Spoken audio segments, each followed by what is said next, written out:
5 seconds. Start. தலைவர் அவர்களே, மாண்புமிகு உறுப்பினர்கள், இப்பேரவையின் முன்புள்ள தொழில்துறை சம்பந்தமான மானிய கோரிக்கையின் மீது பல்வேறு கருத்துக்களை குறிப்பிட்டார்கள்.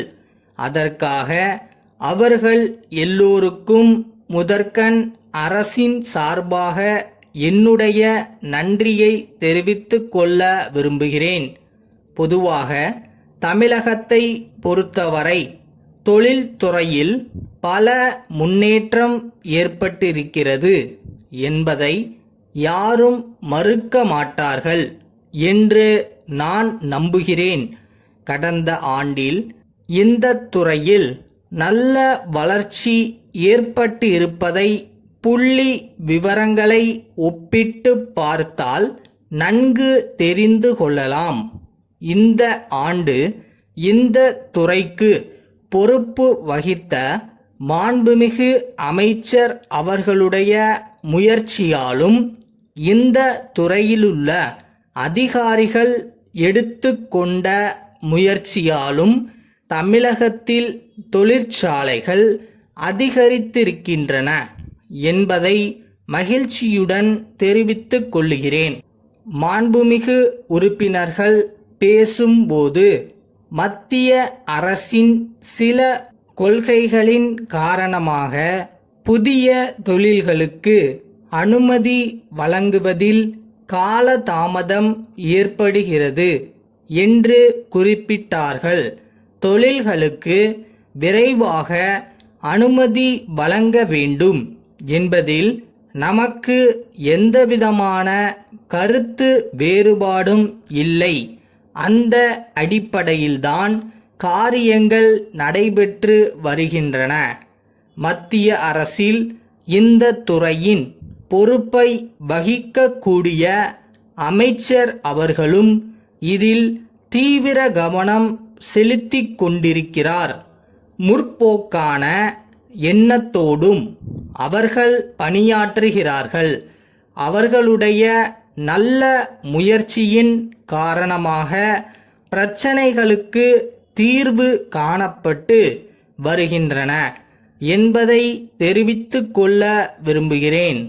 நம்முடைய மாநிலத்தில் தொழில்துறையில் நல்ல முன்னேற்றம் ஏற்பட வேண்டுமென்றால் எந்தெந்த பகுதிகளில் என்னென்ன மூலப்பொருட்கள் கிடைக்கின்றன என்பதை கண்டறிந்து அதற்கேற்றவாறு தொழில்களை ஆங்காங்கு துவங்க நடவடிக்கை எடுக்க வேண்டுமென்ற கருத்தை எதிர்க்கட்சி தலைவர் அவர்கள் தெரிவித்தார்கள். நம்முடைய மாநிலத்தில் டாடா நிறுவனத்தாரின் மூலமாக இதை பற்றிய ஒரு கணக்கெடுப்பு நடந்து வருகிறது. விரிவானதொரு அறிக்கை தயாரித்து கொடுக்கும்படி அவர்கள் கேட்டுக்கொள்ளப்பட்டிருக்கிறார்கள். அந்த அறிக்கை வந்தவுடன் புதிய தொழில்களை துவங்குவதற்கு அரசு தக்க நடவடிக்கை எடுக்கும் என்று உறுதி கூற விரும்புகிறேன். ஒரு நாட்டில் விவசாயத்துறை முன்னேற வேண்டியது அவசியமாகும். எனினும் அதே சமயத்தில் தொழில்துறையில் எந்த அளவுக்கு முன்னேற்றம் இருக்கிறதோ அந்த அளவுக்குத்தான் மக்களுடைய வாழ்க்கை தரம் உயரும் என்று பொருளாதார நிபுணர்கள் சொல்கிறார்கள். அந்த வகையில் அரசும் தீவிர கவனம் செலுத்தி வருகிறது என்பதை குறிப்பிட விரும்புகிறேன். இந்த விவாதத்தில் கலந்து கொண்ட உறுப்பினர்களுடைய ஆலோசனைகளுக்கு நேரமின்மை காரணத்தால் இப்போது பதிலளிக்க இயலவில்லை. அவற்றையெல்லாம் அரசு நன்கு பரிசீலித்து தக்க நடவடிக்கை எடுக்குமென்று கூறி இம்மானிய கோரிக்கைக்கு அவை ஒப்புதல் அளிக்க வேண்டுமென்று கேட்டுக்கொண்டு உரையை இத்துடன் முடித்து கொள்கிறேன். சிதம்பரத்திலுள்ள வருவாய் கோட்ட அலுவலர், கடலூரிலுள்ள தென்னார்காடு மாவட்ட ஆட்சியருக்கு எழுதும் 8/8/89 நாளிட்ட கடிதம்.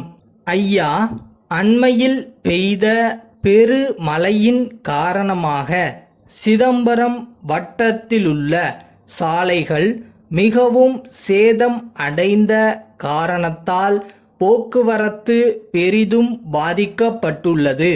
பாலங்களும் ஆங்காங்கே பழுதுபட்டிருக்கின்றன. மக்களும் அதிகாரிகளும் முன்னெச்சரிக்கையுடன் செயல்பட்டதன் காரணமாக பெருவாரியான ஏரிகள் ஓரளவுக்கு பாதுகாக்கப்பட்டுள்ளன.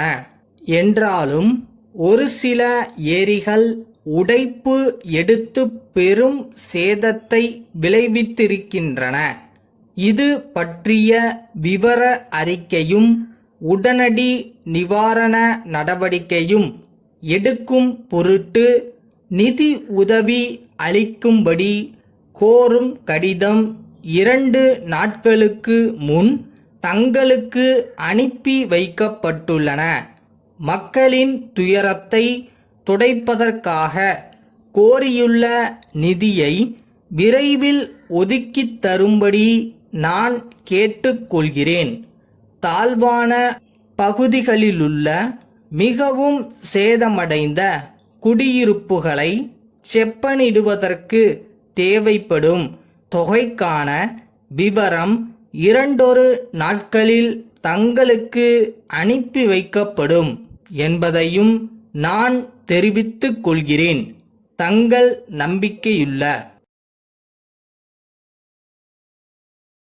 வச்ச குறி மிஸ் ஆகுதுன்னா எங்க மிஸ்டேக் பண்றோம்னு பாரு. பயிற்சியை பலப்படுத்து. அதை விட்டுட்டு முடியாதுன்னு நினைச்சு ஃபீல் பண்ணாத.